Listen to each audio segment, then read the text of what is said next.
वपुमीश मणीश मशेष गुणं गुणहीन महीश गर्लाभरणं रणनिर्जित दुर्जय दैत्यपुरं प्रणमामि शिवं शिवकल्पतरुम्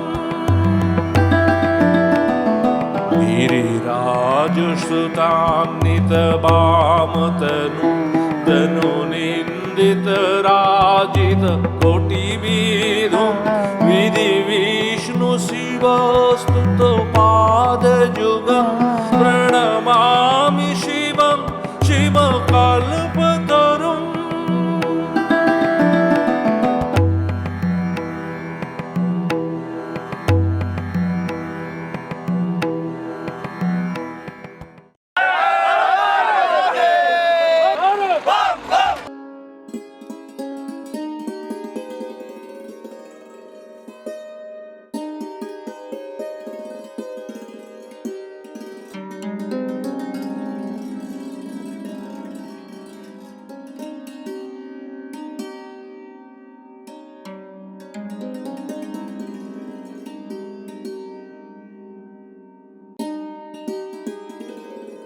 পরের দিন সামান্য কিছু জলযোগ করে বেরিয়ে পড়লাম অমরনাথ গুহার দিকে।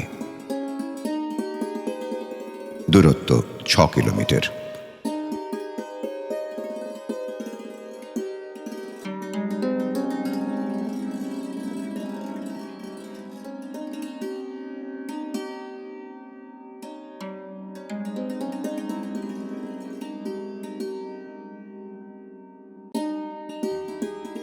এই মহিলা ঘোড়া থেকে পড়ে গিয়ে অসুস্থ হয়েছেন।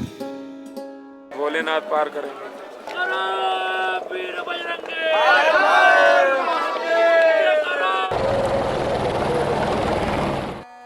এই যে তীর্থযাত্রীকে দেখছেন, ইনি গুরুতর অসুস্থ, তাই একে দ্রুত শহরের হাসপাতালে নিয়ে যাবার ব্যবস্থা করা হচ্ছে।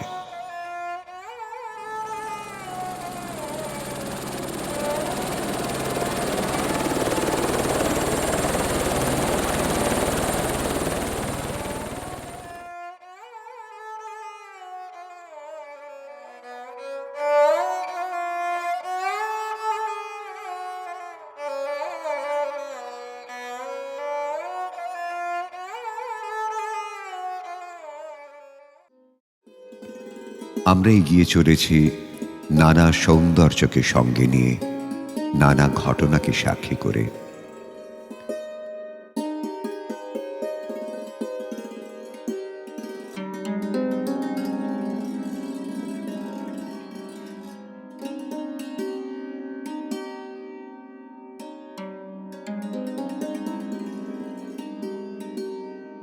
পঞ্চতরণী উপত্যকা শেষ হয়ে গেল, শুরু হলো চড়াই, খাড়া চড়াই।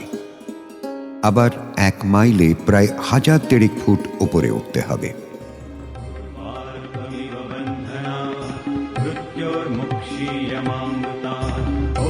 त्र्यम्बकं यजामहे सुगन्धिं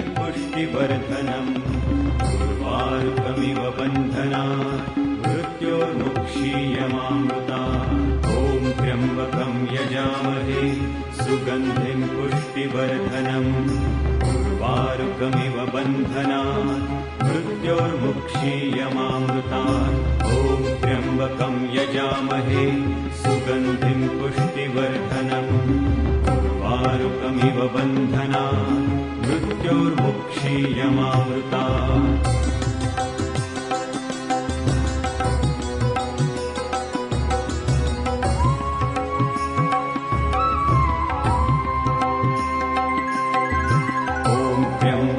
यजामहे सुगन्धिं पुष्टिवर्धनम् उर्वारुकमिव बन्धनात् मृत्योर्मुक्षीयमामृतात् ॐ त्र्यम्बकं यजामहे सुगन्धिं पुष्टिवर्धनम्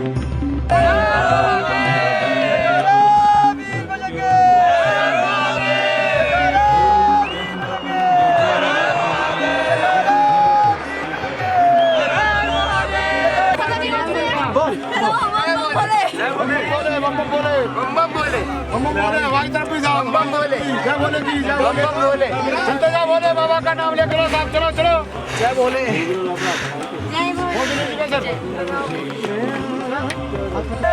बम बम बोले बम बोले बोले बम बम बोले बम बम बोले बम बम बोले हाँ मैडम ओ मैडम मैडम बम बम भोले हाथ उठा के बोलो बम बम भोले बम बम भोले क्या बोले जी बम बोले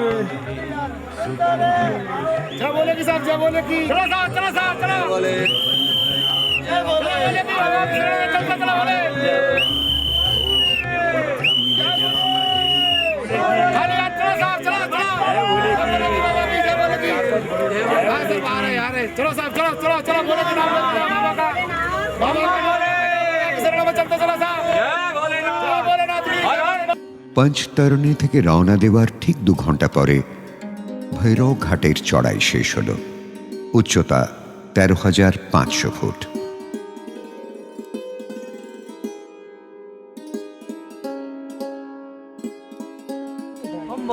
बम भोले तो सब थोड़ा इधर आ जाइए प्लीज बोल भाई अरे भाई भाई ऐसे भाई मेरा काम ऐसे मत देखो चलो चलो चलो এটি সান্ত সিং টপ।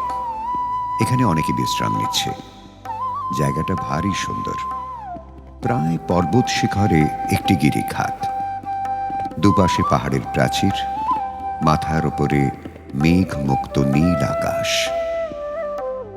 সরকারি নাম সন্ত সিং পারি, আর ভক্তরা বলে থাকেন ভৈরব ঘাটি। শৈবতীর্থ অমরনাথের ক্ষেত্রপাল ভৈরবনাথ এখানেই বাস করেন। তাঁর অনুমতি ছাড়া অমর তীর্থে যাওয়া সম্ভব নয়। দূরে সঙ্গম দেখা যাচ্ছে, পঞ্চতরণী নদী আর অমর গঙ্গার সঙ্গম। তারপর চলে গিয়েছে বালতাল। বালতালের যাত্রীরা অমর গঙ্গার তীর পথ দিয়ে অমরনাথে আসেন। বালতালের পথ এখানে এসে পঞ্চতরণী পথের সঙ্গে মিশে গেছে। অর্থাৎ এটা শুধু নদীর সঙ্গম নয়, পথের সঙ্গমও বটে। পঞ্চতরণীর উচ্চতা 11,500 ফুট।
সামনে যে 3টি শৃঙ্গ দেখা যাচ্ছে তারা হলেন ব্রহ্মা, বিষ্ণু, মহেশ্বর।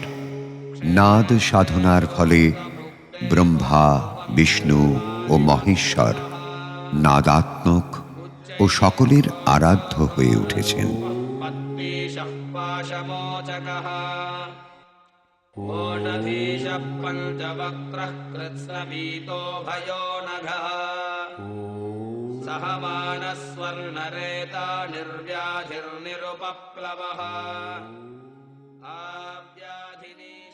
এতক্ষণ আমরা উত্তর পশ্চিমে এসেছি, এবার যাব উত্তর পূর্বে। এতক্ষণ এসেছে পঞ্চতরণী নদীর প্রবাহকে অনুসরণ করে। এবারে চলেছি অমর গঙ্গার প্রবাহের বিপরীত দিকে। ডান দিকের পথ ধরে এগিয়ে চলেছি। পাহাড়ের গা বেয়ে পথ। পথটা আস্তে আস্তে ঢালু হয়েছে। নদীর ওপারে পাহাড় একটু দূরে। তীরভূমির কাছাকাছি কোথাও কোথাও বরফ জমে আছে, কিন্তু অমর গঙ্গা স্বচ্ছ শীতল স্রোতস্বিনী। শুধু সুন্দরী নয়, বেগবতীও বটে। আমরা তার তীর ভূমির দিকে নেমে চলেছি। একটা বাঁক ফিরেই দেখতে পেলাম সেই গুহাকে, যেখানে তিনি বিরাজমান। নদীর ওপারে অনেকটা উঁচুতে সেই শাশ্বত সুন্দর শিবালয়, বাবা অমরনাথের অভিনব আলয়। ভৈরব ঘাটি থেকে গুহা প্রায় 3.5 কিলোমিটার। আমরা তার কিছুটা পথ এগিয়েছি। এখন উতরাই পথে নেমে যেতে হবে অমর গঙ্গার বেলাভূমিতে।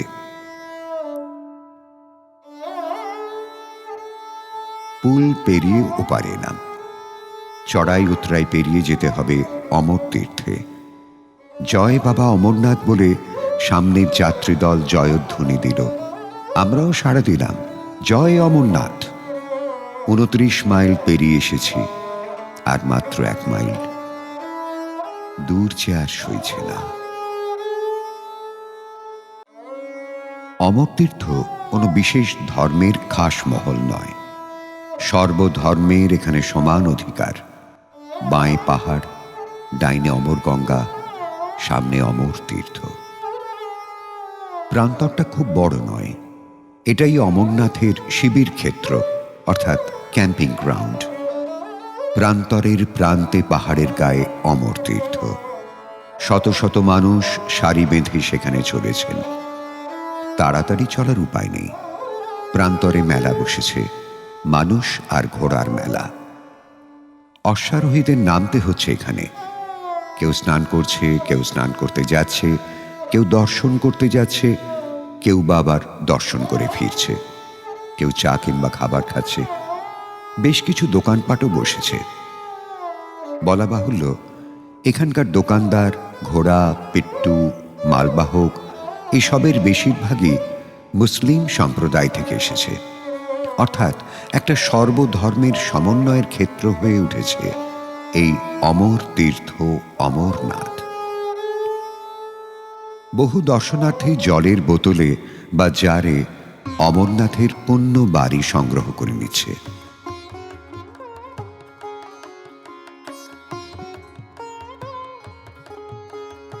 বরফ গলছে, পথে বেশ কাদা। সন্তর্পণে চলতে হচ্ছে। পথ আর দেখা যাচ্ছে না। পথ ছেড়ে নেমে এলাম অমর গঙ্গার উপরে। পুরো নদীটার উপর বরফ জমে আছে। তলায় কঠিন, ওপরে পরিষ্কার ঝকঝকে নরম বরফ। চলতে তেমন কষ্ট হচ্ছে না, তবে প্রতিটি পদক্ষেপেই শরীর দুলে উঠছে। এরই নাম বোধ হয় তুষার রাজ্য। না, এর আগে এমন পথ চলার অভিজ্ঞতা আর কখনো হয়নি। মাঝে মাঝে পা পিছলে যাচ্ছে, তবে তেমন কোনো বিপদ হয়নি। ভয় শুধু বরফ ভেঙে জলের স্রোতে ভেসে যাওয়ার, কারণ এই বরফের তলা দিয়ে দুর্বার বেগে জল বইছে।